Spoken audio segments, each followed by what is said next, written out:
हमारे देश में आम तौर पर ऐसा नहीं होता है कि कोई केस हो उसे पुलिस के अलावा कोई और सॉल्व करे। बहुत कम केसेस हैं जिसे कोई दूसरा सॉल्व करता है। और आज की जो कहानी है वो यही है कि एक प्राइवेट जासूस कैसे एक केस को सॉल्व करने में मदद करता है। एक पिता जो अपने बेटे की जो मौत हो जाती है उसके केवल शक के आधार पर और पुलिस के पास जाता है, लेकिन पुलिस का जो रिस्पॉन्स है वो पॉजिटिव ना मिलने की वजह से वह एक प्राइवेट जासूस को हायर करता है, उससे अपने उस घटना की तफ्तीश करवाता है और क्या रिजल्ट मिलते हैं ये आज की कहानी में हम लोग जानेंगे। तो नमस्कार, आप सभी का स्वागत है हमारे यूट्यूब चैनल कहानियों के सफ़र में। और क्राइम स्टोरीज़ का ये सेगमेंट है, इसमें हम आपको क्राइम की स्टोरीज सुनाते हैं। तो चलिए आज की कहानी शुरू करते हैं।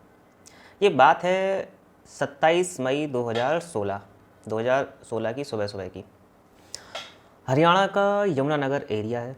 ये इंडस्ट्रियल एरिया है, यहाँ पे बहुत सारे इंडस्ट्रीज़ हैं और उसी से रिलेटेड जो काम करते हैं वहाँ के लोग वो यहाँ रहते थे। इसी एरिया में रहने वाली एक लेडीज़ जिनका नाम है प्रियंका बत्रा। प्रियंका बत्रा सुबह सुबह लगभग 4 से 5 बजे के बीच में एकदम से हल्ला करते हुए बाहर आती हैं कि उनके हस्बैंड को कुछ हो गया है। अब जब वो हल्ला करती हैं तो उनके आसपास जो लोग रहते थे, पड़ोसी रहते थे, वो बाहर आते हैं, वो भी आते हैं प्रियंका के साथ अंदर देखने। तो वो कहती हैं कि उनके जो हस्बैंड हैं योगेश योगेश बत्रा, वो उनके में कोई शरीर में हलचल नहीं हो रही है और थोड़ी देर पहले उनको बेचैनी सी हुई थी। और जब प्रियंका उन्हें पानी पिलाने की कोशिश करती हैं तो अचानक से योगेश का जो शरीर था वो रिस्पॉन्स करना बंद कर देता है। अब कॉलोनी में ही ये सब रहते थे, कॉलोनी भी अच्छी है, तो जो लोकल कॉलोनी में ही एक डॉक्टर जो रहते थे उनको बुलाया गया। डॉक्टर्स आते हैं, चेक करते हैं, तो वो बता देते हैं कि योगेश अब नहीं रहे। अब उनकी सांसें नहीं चल रही थी। जब ये क्लियर हो गया कि योगेश ख़त्म हो चुके हैं तो उनके रिश्तेदारों को और उनके माँ बाप जो उसी शहर में दूसरी जगह रहते थे उनको खबर दी गई। धीमे धीमे रिश्तेदार इकट्ठे हो जाते हैं, आसपास के जो पड़ोसी थे वो इकट्ठे हो जाते हैं, सब लोग वहाँ पर एकत्रित होकर अब अंतिम संस्कार की तैयारी चल रही थी। जो बात आती है कि आखिर ऐसा क्या हो गया था, प्रियंका बताती है कि सुबह सुबह जो प्रियंका ने बाहर हल्ला किया था उसके आधा घंटा पहले अचानक से जो योगेश थे उनको हार्ट अटैक जैसा दिल का दौरा जो पड़ता है वैसी ही कंडीशंस थी कि अचानक से उनके सीने में दर्द हुआ, पसीना आने लगा और उन्होंने पानी मांगा। वो पानी देती है योगेश को, प्रियंका पानी देती हैं और पीठ पर हाथ फेरती हैं, लेकिन पसीना कम नहीं हो रहा था और थोड़ा बहुत पानी पीने के बाद ही योगेश बेहोश हो जाते हैं। प्रियंका उन्हें जगाने का प्रयास करती हैं, नहीं जागते हैं, तो ये प्रियंका बाहर भाग के आती है। और जब डॉक्टर आए थे, उन्हीं की कॉलोनी में रहने वाले, तो उन्होंने ये बता दिया था कि योगेश अब नहीं रहे। यही सारी बातें होती हैं। माँ बाप भी आते हैं जो कि दूसरी जगह रहते हैं, लेकिन माँ बाप को यकीन नहीं हो रहा था कि बेटे की मौत हार्ट अटैक से कैसे हो सकती है, क्योंकि योगेश की जो पर्सनैलिटी थी, जो फिटनेस थी, वो काफ़ी अच्छी थी। एक जो स्वस्थ व्यक्ति होता है सेम वैसी पर्सनैलिटी। अब ऐसी पर्सनैलिटी में इस एज में अचानक से हार्ट अटैक आना हो भी सकता है, संभव भी है, लेकिन आमतौर पर ऐसा नहीं होता है जब तक कोई बीमारी ना हो या पहले से ऐसे चांसेस ना रहे हों। ना ही योगेश मोटे थे, तो ये सारी चीज़ों को लेके थोड़ा सा शक तो होता है, लेकिन माँ बाप इस बात को जाहिर भी करते हैं। लेकिन प्रियंका इस चीज़ को मना कर देती हैं क्योंकि माँ बाप को ये लगता है कि थोड़ा सा डॉक्टर्स को दिखवा लें, पोस्टमार्टम हो जाए, लेकिन ये बात बहुत दबी रह जाती है। और 27 मई की शाम को ही योगेश की जो अंतिम संस्कार है वो कर दिया जाता है। ये सारी चीज़ें चल रही थी। इसके बाद सब लोग अपने अपने घर चले जाते हैं। अब ये कहानी जो थी, ये योगेश कौन थे, हम इसके बारे में आते हैं कि योगेश बत्रा की खुद की एक प्लाईवुड की कंपनी थी और ये कंपनी उनके पिता की बनाई हुई थी। और योगेश 45 ईयर्स के थे और प्रियंका की उम्र भी थोड़ी सी कम, 40 के अराउंड थी। ये दोनों जो योगेश थे वो बहुत अच्छी फैमिली से आते थे, रिच फैमिली थी। दिल्ली में इनकी पढ़ाई लिखाई होती है, ग्रेजुएशन करते हैं। ग्रेजुएशन में ही इनकी मुलाकात प्रियंका से हुई थी। दोनों एक दूसरे के करीब आते हैं और इनमें प्यार हो जाता है। जब ये कॉलेज में पढ़ रहे थे तो प्रियंका मिस कॉलेज रही थी। थोड़ा सा मॉडलिंग का भी शौक़ था प्रियंका को। इसके बाद प्रियंका और मॉडलिंग करती हैं तो मिस दिल्ली भी बन जाती हैं। इसके बाद इनके घर वालों में आपस में बातचीत होती है, बताते हैं ये दोनों, और इन लोगों की शादी हो जाती है। शादी को अब 18 साल हो चुके थे, इनके 2 बच्चे भी थे और परिवार हंसी खुशी चल रहा था। तभी अचानक से 18 साल के बाद 27 मई को ये खबर आती है। माँ बाप इससे सबसे ज़्यादा सन्न रह जाते हैं क्योंकि दोनों हस्बैंड वाइफ की लव मैरिज हुई थी। हालांकि माँ बाप की बात की जाए तो प्रियंका का शुरुआत में ही जो स्वभाव था उसमें माँ बाप से इनकी ज़्यादा नहीं बनी, और वही जो आम घरों में होता है सास बहू के झगड़े वो होते थे, और योगेश के पिता भी ये सब देखते थे। तो इन सारी चीज़ों की जब बारंबारता बढ़ गई थी, फ्रीक्वेंसी बढ़ गई थी, तो माँ बाप अलग रहने का फैसला कर लेते हैं। और योगेश भी काफ़ी मनाता है माँ बाप को, लेकिन अंत में यही होता है कि परिवार की शांति के लिए वो फैमिलीज़ अलग अलग रह रही थी। इस बीच समय गुजरता है, बच्चे होते हैं इनके भी, तो आपस में मिलना जुलना होता था, लेकिन रहना साथ साथ नहीं था। अब जब शादी के 18 साल के बाद माँ बाप के सामने उनके बेटी की मौत हो जाए तो ये अचरज की बात तो थी ही। अंतिम संस्कार भी हो चुका था, सब लोग अपने अपने घर चले गए थे। इसी बीच में एक अजीब सी घटना घटित होती है, जो कि रिकॉर्ड में भी है, कि योगेश की माँ, जो कि 65 ईयर्स की थी, वो उनके सपने में उन्हें अपना बेटा दिखाई देता है, और ये एक बार नहीं कई बार दिखाई देता है। तो माँ को ये लगता है कि उनके बेटे की मौत हार्ट अटैक से तो नहीं हुई है। अब माँ का दिल है, अब वो अपने जो बहुत करीबी रिश्तेदार होते हैं, जो उनसे बात करती हैं, उनको भी ये बताती हैं कि मुझे नहीं लगता कि योगेश की मौत हार्ट अटैक से हुई है, कोई ना कोई रीज़न है। तो जो रिलेटिव्स थे वो उन्हें यही बताते हैं कि आप माँ हैं, और माँ का मन एकदम नहीं मानता है। अब यही बात वो उसके पिताजी से भी करती हैं। पिता भी अपनी पत्नी को समझाते हैं कि हो सकता है कि ऐसा हो, लेकिन ये मन का वहम है, क्योंकि जो जो भी चीज़ हमने घर पे देखी, ना तो घर में कोई फोर्सफुल एंट्री थी, ना ही कुछ ऐसा था कि हम बता सकें कि योगेश की मौत नेचुरल ना हो के कुछ और है। अब योगेश के पिता अपनी माँ को सांत्वना उनकी माँ को सांत्वना देके ठीक करते हैं, लेकिन एक महीने के बाद थोड़ा सा शक होता है माँ बाप दोनों को, क्योंकि वो देखते हैं कि जो उनकी बहू है प्रियंका, वो काफ़ी चेंज हो गई थी। वो ऑफिस जाती है, योगेश का जो पोस्ट थी अपनी कंपनी में, तो डायरेक्टर का पद था, वो उस पद पे बैठती है, सारे कागज़ अपने नाम करवाती है, जैसे कि उसे थोड़ा सा जल्दी हो सब कुछ अपने नाम करने की। ये चीज़ें माँ बाप के मन में शक तो बढ़ा ही रही थी। इधर माँ बार बार योगेश के पिता से कहती भी थी कि मेरे बेटे की मौत हार्ट अटैक से नहीं हुई है। तो इन सारी चीज़ों को देखते हुए योगेश के पिता को भी थोड़ा सा संभावना लगती है कि हो सकता है ऐसा ना हो। इसके बाद अब ये होता है कि जब पिता चेक करते हैं कि योगेश की वाइफ जो प्रियंका थी, उसको देखते हैं कि वो सारा का सारा बिजनेस अपने आप संभाल रही थी, जितने भी मीटिंग्स होती थी उन सबको वो स्वयं देख रही थी। तो इन सब चीज़ों को देखते हुए अब योगेश के पिता जाते हैं पुलिस थाने, और वो बताते हैं कि उन्हें थोड़ा सा शक है अपनी बहू पे, क्योंकि अभी जो बहू में 1 महीने के अंदर जो चेंजेस हुए हैं वो पहले तो नहीं थे। वो सारा काम खुद कर रही है, लेकिन पुलिस भी यही कहती है कि केवल शक के बिना पे आप ऐसा कैसे कह सकते हैं। और जब बेटे की मौत हुई थी उस समय कोई पोस्टमार्टम नहीं हुआ है। बेटे की मौत की जो बातें हुई हैं उसमें यही कहा गया था कि हार्ट अटैक से हुआ है, नेचुरल डेथ है। तब ऐसे में हम चीज़ों को आगे कैसे बढ़ाएं। फिर भी पिता कहते हैं कि आप मेरी तरफ से आप एक FIR लिख लीजिए। तो FIR लिख दी जाती है। अब पुलिस का रवैया वही ढीला ढाला, क्योंकि पुलिस के पास ज़्यादा एविडेंस थे नहीं। हालांकि पुलिस चाहती तो एविडेंस और भी कलेक्ट कर सकती थी, लेकिन पुलिस ने अपने रवैये से काम किया। और जब वो रवैया थोड़ा सा लचर रहा तो पिता बार बार जाते हैं पुलिस के पास कि आप थोड़ा सा इन्वेस्टिगेशन कर लीजिए, जिससे कि पिता का भी मन रह जाए कि हाँ ये जो मौत है वो नेचुरल है। यही सारी बातें होती हैं। और अब तक प्रियंका का जो बिहेवियर था वो घर वालों के प्रति भी थोड़ा थोड़ा सा चेंज हो रहा था। अब यही देखते हैं कि अब 1 महीने के बाद अब 2 महीने गुजर जाते हैं। जैसे ही 2 महीने गुजरते हैं तो प्रियंका अपने दोनों बच्चों का एडमिशन देहरादून के कॉलेज में कर देती है, दोनों बच्चों को भेज देती है। जबकि आमतौर पे ऐसा होता है कि अगर परिवार का एक सदस्य चला जाता है तो माँ का अपने बच्चों के प्रति जो केयर होती है वो और बढ़ जाती है। यहाँ प्रियंका जस्ट उसका उल्टा कर रही थी, उसने अपने दोनों बच्चों का एडमिशन बाहर करवा दिया। अब वह अकेली रह रही थी।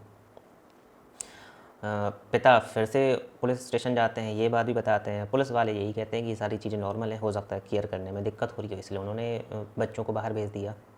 ये सारी चीज़ें चलती रहती हैं और 4 महीने गुजर जाते हैं। पुलिस का रवैया थोड़ा सा लचर था, तो अब माँ बाप आपस में बात करते हैं और उनके मन में ये रहता है कि कहीं ऐसा ना हो कि हम अपने बेटे की जो मौत हुई है वह कहीं एक पहेली बन के ना रह जाए। अगर इसमें कुछ सच्चाई है या हम जो शक कर रहे हैं कि बेटे की मौत हमारी नेचुरल नहीं है, तो हम अपनी तरफ से ट्राई करते हैं।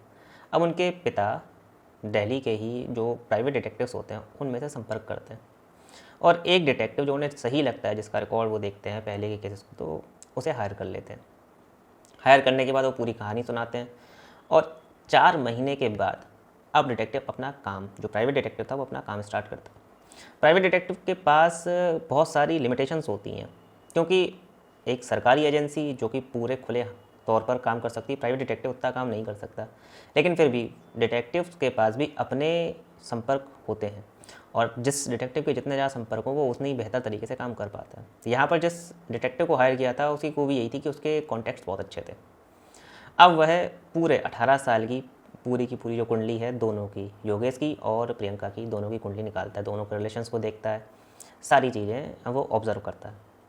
इसी बीच में वह प्रियंका के रिश्तेदार और योगेश के जो रिलेटिव्स थे उनसे और उनके फ्रेंड से कोशिश करता है, बहाने बहाने से बात करने की कोशिश करता है, जिससे कोई ना कोई क्लू मिले।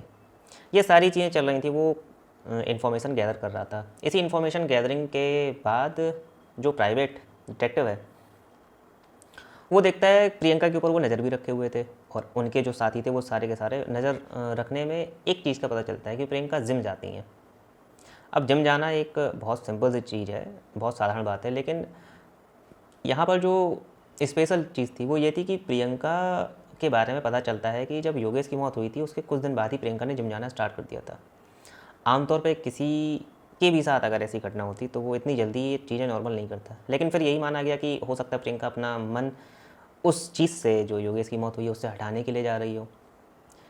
अब ये भी चीज़ ठीक थी, लेकिन जो डिटेक्टिव्स होते हैं वो यही देखते हैं कि जो जिम का ट्रेनर है जिसका नाम रोहित था वो एक बार प्रियंका के घर भी आया था।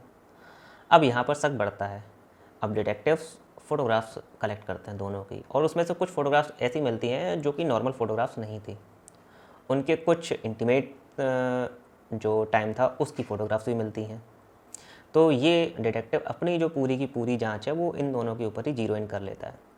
अब रोहित के बारे में खबर लगाई जाती है कि रोहित का बिहेवियर कैसा है, बाकी लोगों के साथ कैसा है, कि क्या केवल प्रियंका के साथ ही है। तो ये चीज़ें सामने आती हैं कि रोहित का जो बिहेवियर है वो प्रियंका के साथ ही सब है, और ये सारी चीज़ें कुछ टाइम से चल रही थी, योगेश के होने के पहले से भी। अब खोजबीन और होती है, जब खोजबीन और होती है तो ये पता चलता है कि जो जिम ट्रेनर था उस जिम ट्रेनर की और प्रियंका की लोकेशन की क्लेरिफिकेशन करनी थी। तो जो डिटेक्टिव था अपने कॉन्टैक्ट्स का यूज़ करता है और इनकी कॉल डिटेल निकालता है। जब कॉल डिटेल निकाली जाती है तो एक चीज़ और पकड़ में आती है। जो 26 और 27 तारीख, 26 मई की रात से 27 तारीख की सुबह तक में इन दोनों की जो लोकेशन थी वो सेम टावर के पास थी, और जब लोकेशन एग्जैक्ट पता की जाती है तो ये योगेश का घर ही था जहाँ पर रोहित और प्रियंका दोनों दिख रहे थे।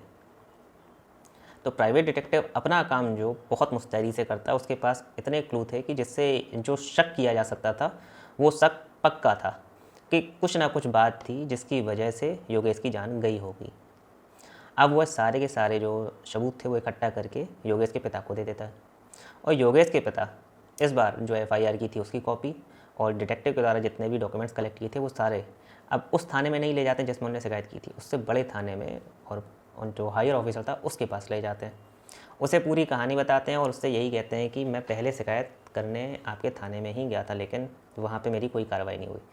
प्राइवेट जासूस को मैंने हायर किया और ये डॉक्यूमेंट सामने आए हैं कि जो मेरी बहू है उसके कहीं ना कहीं रिलेशन एक जिम ट्रेनर के साथ समझ में आते हैं। अब आप अपनी तफ्तीश आगे कीजिए। जब पुलिस ऑफिसर को ये पता चलता है तो उसको भी बुरा लगता है, वो माफ़ी मांगता है और उसके बाद यही कहता है कि मैं इसकी जांच अपने स्तर पर करता हूँ। इसके तुरंत बाद ही पुलिस अपनी हरकत में आती है। अब जो जांच एजेंसी खुले तौर पर काम कर सकती है, पुलिस ने वही किया। सबसे पहले इन दोनों को ज़ीरो इन किया, जो जो डॉक्यूमेंट्स इकट्ठे हुए थे उनके बेस पे इनकी जांच करना स्टार्ट किया, क्योंकि ऐसे ही दोनों को तो नहीं उठाया जा सकता था। लेकिन जब पुलिस को ये पक्का हो गया कि हाँ इन दोनों के बीच में कोई ना कोई रिलेशन है, तो इन दोनों को वो लेके आती है। जब जिम ट्रेनर रोहित को लेके आती है तो रोहित से पूछताछ करना स्टार्ट किया जाता है, और थोड़ी टाइम के बाद रोहित टूट जाता है। जैसे ही टूटता है तो उसे तो वह बताता है कि प्रियंका भी इसमें शामिल है। तब प्रियंका को भी उठाया जाता है। अब दोनों को बैठा के जब पुलिस पूछताछ करती है, दोनों से अलग अलग कहानियाँ सुनती है, तो दोनों कहानियाँ सेम आती हैं। कहानी ये थी कि योगेश और प्रियंका की शादी के 17 साल के बाद प्रियंका जिम ज्वाइन करती है। जिम में उसे रोहित मिलता है। रोहित के मिलने के बाद इन दोनों के बीच में नज़दीकियाँ बढ़ती हैं। शुरू में तो दोस्ती थी, दोस्ती धीरे धीरे प्यार में बदल जाती है, और अब ये कंडीशन यहाँ तक आ चुकी थी कि प्रियंका रोहित के साथ रहना चाहती थी, और यहाँ पर जो एक ही रास्ते का रोड़ा था वो प्रियंका का हस्बैंड था योगेश। अब योगेश को उन्हें रास्ते से हटाना था। हालांकि इसके तरीके दूसरे हो सकते थे, लेकिन प्रियंका ही सजेस्ट करती है कि क्यों ना हम रोहित की हत्या कर दें, पहले क्यों ना योगेश की हत्या कर दें। पहले रोहित इसके लिए मना करता है, लेकिन जब प्रियंका जिद करती है तो इसके बाद ये लोग यूपी के 2 क्रिमिनल्स से कांटेक्ट करते हैं, और कांटेक्ट करने के बाद जो सुपारी ली जाती है वो 10 लाख की सुपारी थी। प्रियंका 10 लाख रुपए इन दोनों क्रिमिनल्स को देती है, और जो इनकी योजना थी वो ये थी कि पहले रोहित को एक बेहोशी का इंजेक्शन लगाया जाएगा, उसके बाद उसकी हत्या करके उसकी जो बॉडी है उसको यूपी में ले जाकर किसी नहर में बहा दिया जाएगा, जिससे यहाँ हरियाणा में उसकी बॉडी मिले ही ना, और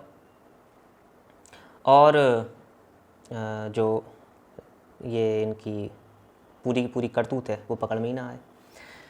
लेकिन किस्मत को कुछ और ही मंजूर था। 26 की रात को ये दोनों क्रिमिनल्स और रोहित इसके प्रियंका के घर आते हैं। प्रियंका रोहित को खाना खिला के सुला देती है, और इसके पहले ये फिक्स कर लेती है कि रोहित इन लोगों के आने के पहले, रोहित के आने के पहले वो सो गया हो, और योगेश सो भी जाता है।